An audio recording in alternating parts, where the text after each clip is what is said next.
Olá, sejam muito bem-vindos ao Narrativas Antagonista. Eu sou Madeleine Lasco, sou sua companhia de segunda a sexta-feira aqui no YouTube do Antagonista, às 5 horas da tarde. Você também lê a minha coluna no site do Antagonista diariamente, sem paywall. Fato do dia: quem vai para o segundo turno em São Paulo? Fora os próprios candidatos fazendo propaganda e gente emocionada que não entende nem de política nem de pesquisa, ninguém arrisca dizer. Quem entende do negócio não arrisca fazer aposta. É uma eleição bem embolada, onde tudo pode acontecer. E a gente vai falar dessa eleição que tem sido acompanhada pelo Brasil, né? Acho que vai ter gente votando nos candidatos e tentando no Brasil inteiro.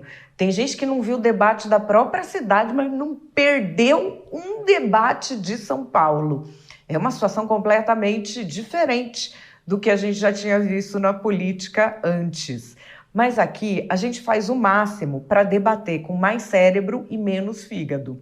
Por mais que as pessoas estejam querendo emoção e não liguem para os resultados. Mas a gente faz esse treinamento diário aqui para você separar o que é um entretenimento, o que é uma diversão que você queira ter, do que é uma decisão política. E a gente faz como? Eu te trago primeiro os fatos e depois a minha opinião. Mas antes disso, eu te digo algo que você só vê aqui. Qual é a narrativa da esquerda e qual é a narrativa da direita? E pelas reações, vocês vão ver que eu acerto sempre. Eu não erro uma. Vamos lá? Fato do dia: quem vai para o segundo turno em São Paulo? Olha, arrisco dizer que muita coisa pode acontecer. Eu não duvido de nada. Sei nem se vai ter segundo turno mais. Eu bati aposta em tudo quanto é eleição na minha vida. Essa é a 14ª. Fato é que nessa eu não arrisco palpite nenhum mesmo. Trago para vocês aqui uma análise do Duda Teixeira. Ele traz a pesquisa do Instituto Real Time Big Data, do meu amigo cientista político Bruno Soler. Ele mostra um empate técnico, olha isso, empate técnico de 3. Marçal, Boulos e Nunes. Mas, desta vez, o Marçal é o que está na frente. Ele está com 27, o Boulos com 26 e o Nunes com 24.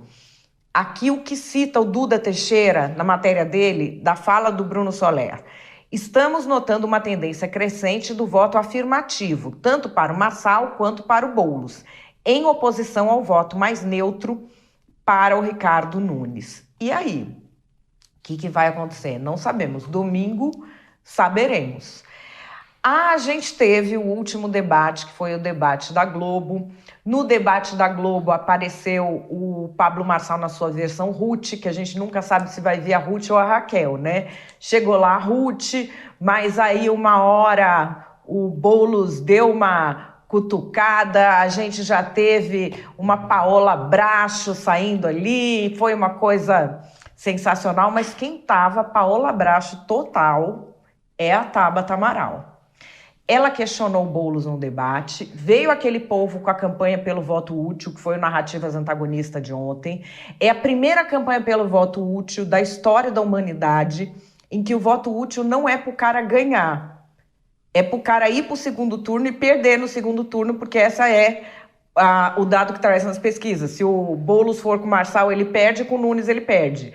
E a galera falava, tira o seu voto da Tabata e dá pro Boulos ir lá perder. Enfim, ninguém entendeu essa campanha do voto útil. Nem a matemática entendeu, mas isso aí é opinião minha. Vamos em frente. A Tabata, depois desse rolo todo, ela manteve os questionamentos sobre o posicionamento do Boulos. No último os últimos. E aqui, eu só peço uma atenção dos senhores. Vocês acharam a Tabata agressiva? É muito interessante como a mulher não pode contrariar que ela é agressiva. Já o homem que dá uma cadeirada, ai coitado, foi provocado. O homem dá um soco, abre 6 pontos na cara do outro. Ai, mas ele teve motivo. Já a mulher não. Contrariou, é agressiva.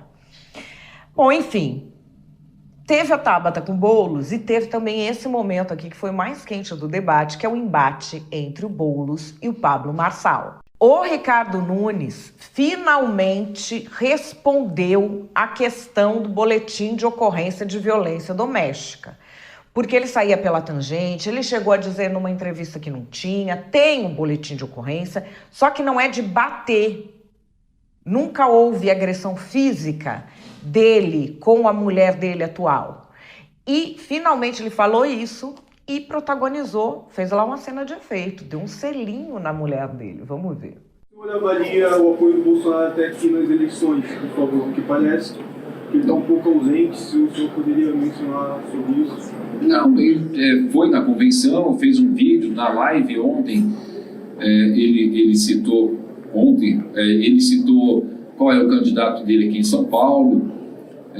Tá indo tudo bem, mas nós somos o candidato do PL, candidato do presidente Bolsonaro, o candidato do governador Tarcísio, o candidato dos 12 partidos que integram a nossa coligação.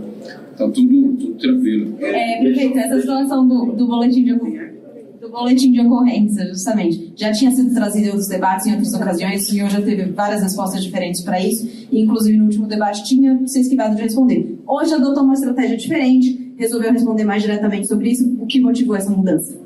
Não é que eu respondi mais diretamente. Ele fez uma estratégia maldosa, eu não consigo fazer essas maldades, não é do meu perfil, de no final ele colocar sem eu ter tempo de volta. E eu usei dos meus 2 minutos, que eram os minutos das considerações finais, que eu queria fazer uma mensagem, falar do voto útil e tal, tive que usar das minhas considerações para colocar aquilo.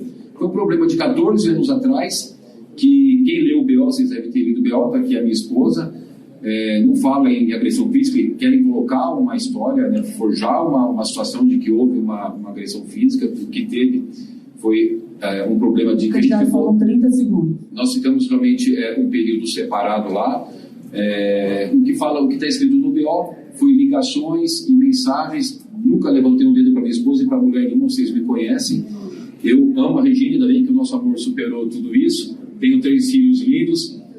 Já falamos 500 vezes isso, mas tenho os 3 filhos, um neto, a gente vive super feliz, a gente se ama, e é isso. É ruim que as pessoas ficam utilizando essas questões para poder, né, amor? Fico usando isso para período eleitoral. Bom, gente, e a história do Boulos e cocaína? Primeiro o Ricardo Nunes já tinha feito um exame toxicológico lá atrás. Quando o Marçal chegou com essa, vou falar quem cheira aqui, o Nunes já tá com o laudo toxicológico, que foi um pouco polêmico isso no começo da campanha, não sei nem se lembra, porque teve tanta treta que o povo esquece. O Boulos apareceu no debate com o exame. E nós vamos ver aqui, olha, assinado pelo Dr. Álvaro Pulcinelli Júnior. Eu quero que vocês vejam aqui algo que é muito importante, porque o exame de testagem de drogas, ele pode ser feito de saliva, de cabelo ou de pelo. Isso eu aprendi quando eu estudei medicina legal em outra era geológica. A saliva, a urina também pode ser feita. Saliva e urina, elas registram coisas recentes. Então, assim, muita gente pode estar pensando, então ele ficou esperando para poder fazer o toxicológico, entendeu? Mas não. O cabelo dura uns 90 dias, a droga no cabelo, e não tem como tirar. Não tem como tirar. Pode raspar o cabelinho novo que nasce o folículo, taca a droga lá dentro. Uns 90 dias. O que mais tempo fica é pelo. Pelo são 6 meses e não tem jeito de tirar. E ele fez uma testagem no pelo da axila. Coletaram um pelo de 2 centímetros. Adoro essa eleição. Coletaram um pelo de 2 centímetros da axila do Guilherme Boulos. Desculpa. Da axila do Guilherme Boulos. E aí ele apresentou esse laudo. E foram confrontar o Marçal, que respondeu sendo Marçal. Candidato, o senhor tinha criado uma expectativa em todos nós de apresentar provas do consumo de cocaína do Guilherme Boulos nesse debate. Isso não aconteceu. Queria que o senhor explicasse por quê. Eu vou mostrar no meu Instagram agora, Pablo Marcal por SP, o que eu falei que eu ia trazer, e vou mostrar para vocês lá. Sobre o Boulos, ele até me desafiou a fazer o toxicológico. É fácil aparecer com prova nula, né? Eu fiquei 5 anos na faculdade de Direito para ver um maloqueiro, um maconheiro, apresentar um documento e falar que aquele ali é uma prova. É o seguinte, já que você me desafiou, vamos pegar as 3 empresas, 3 laboratórios diferentes e vamos fazer, tá topado. Eu, você, o Datena, o Nunes, que trouxe o dele também, que é prova nula, vamos fazer todo mundo em 3, vamos pegar aleatoriamente, tá topado o desafio. E por que não candidato hoje no debate? Porque ia quebrar, ia perder 1 minuto, né? Eu ia perder 1 minuto igual ele não perdeu, que foi injusto. Eu sou o único candidato ali que não leva um papel e uma caneta. E eu, para quem não percebeu, estava transcorrendo tudo bem até o Boulos fazer aquela palhaçada de querer ir para o confronto comigo, que de novo, o que ele está plantando é ter um segundo turno em São Paulo. E São Paulo tem a chance de resolver e fazer a gente vencer uma eleição no primeiro turno pela primeira vez na história contra a máquina municipal, estadual, federal. Isso você pode sonhar, porque até o final de semana muita coisa vai acontecer. A campanha começa agora. Aí fui lá na rede social ver que denúncia era essa que o Marçal ia pôr na rede social dele, que desde o primeiro dia ele estava falando, no último debate tem uma denúncia. Enfim, ele não levou, ele só fez um vídeo falando do Boulos, isso daí. E a Tabata foi para cima do Marçal também, chamar o gesso dele de gesso cenográfico. Vocês lembram que no hospital ele foi enfaixado?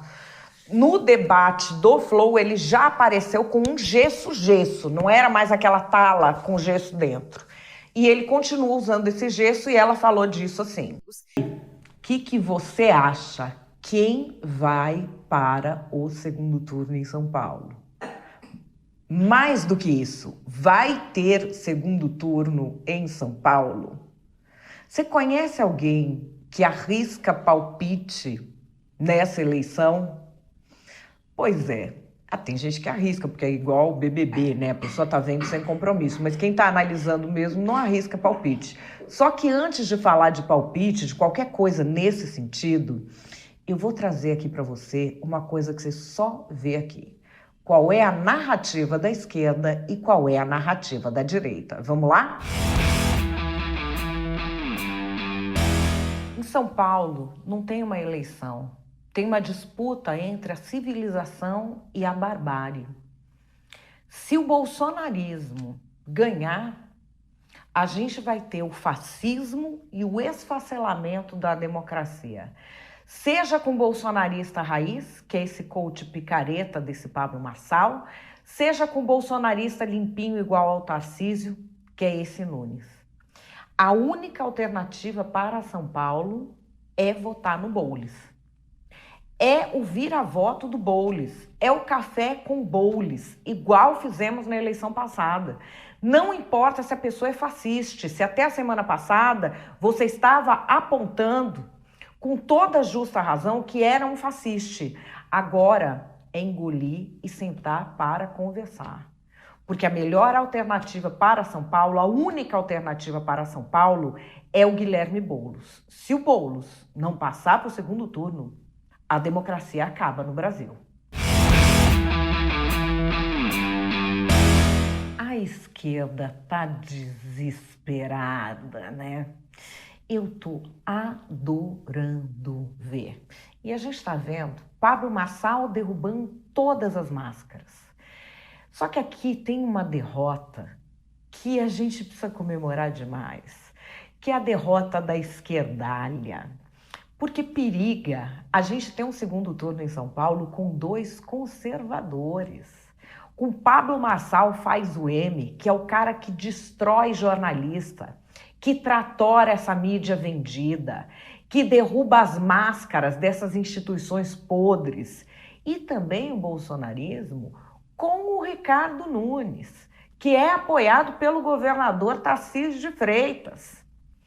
Então, São Paulo já disse o que quer esquerdalha fora, fim da baderna, chola mais você que fez o L, vocês perderam.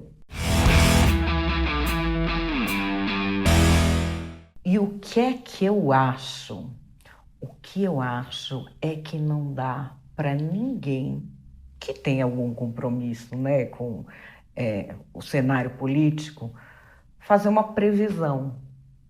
É um cenário muito, muito embolado. E neste final de semana, tudo pode acontecer.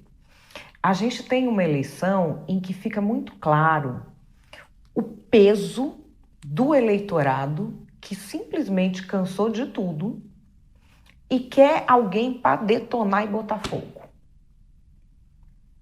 Uma candidatura que venha de fora da política, a candidatura do Datena até poderia ser isso, porque ele é, em tese, um outsider, ele deu a cadeirada, jornalista policial, mas é ainda a mídia tradicional.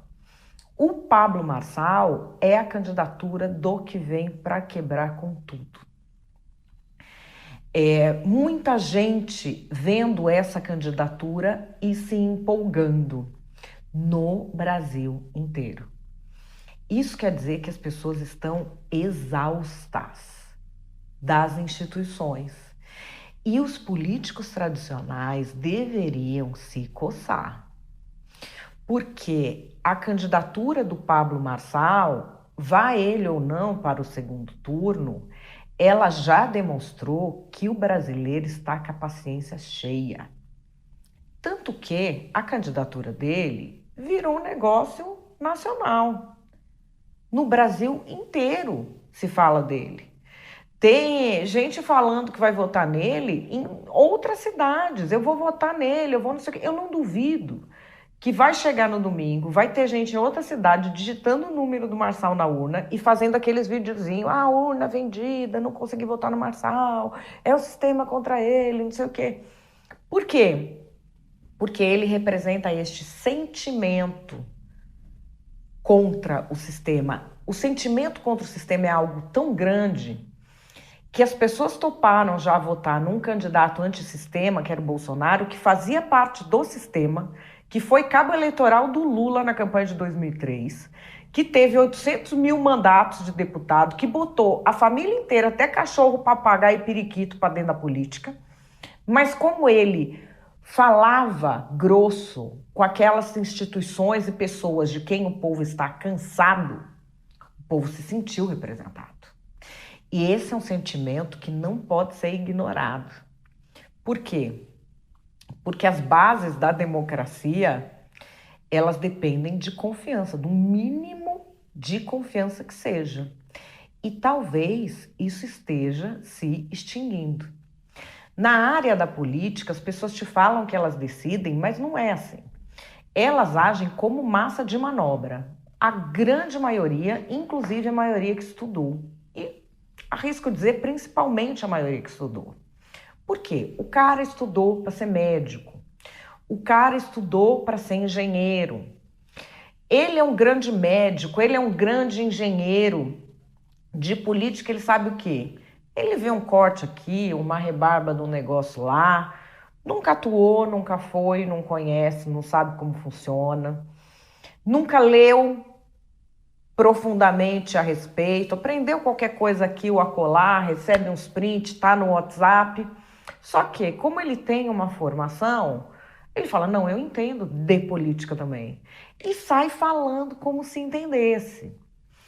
Isso acontece por quê?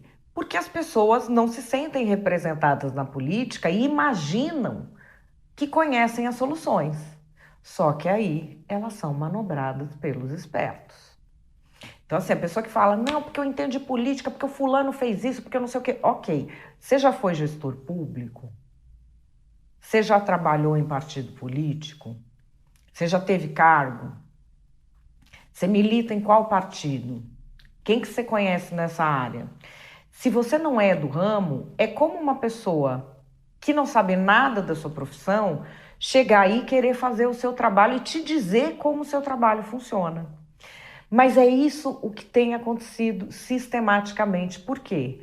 Porque nas áreas que as pessoas conhecem, que não é a política, de político brasileiro não entende nada, mas as outras áreas que dependem dos políticos, saúde, educação, segurança pública, seus processos judiciais, a economia, isso que você entende, As pessoas já estão por aqui. Elas já estão por aqui e elas querem o antissistema. Isso pode sim ter um efeito aqui na eleição de São Paulo. Ou pode ser que, por ser uma eleição municipal, isso se manifeste muito nas pesquisas, mas na urna, o que a pessoa quer é quem resolve o problema. Tem petista que vota no Nunes porque ele fez uma creche lá. Entende? O voto municipal, ele tem outros componentes difíceis de analisar. Agora, quem vai para o segundo turno? É a primeira eleição em que eu não vou fazer aposta, pessoal. Não vou fazer aposta. Não tenho a menor ideia. Até lá, tudo pode acontecer.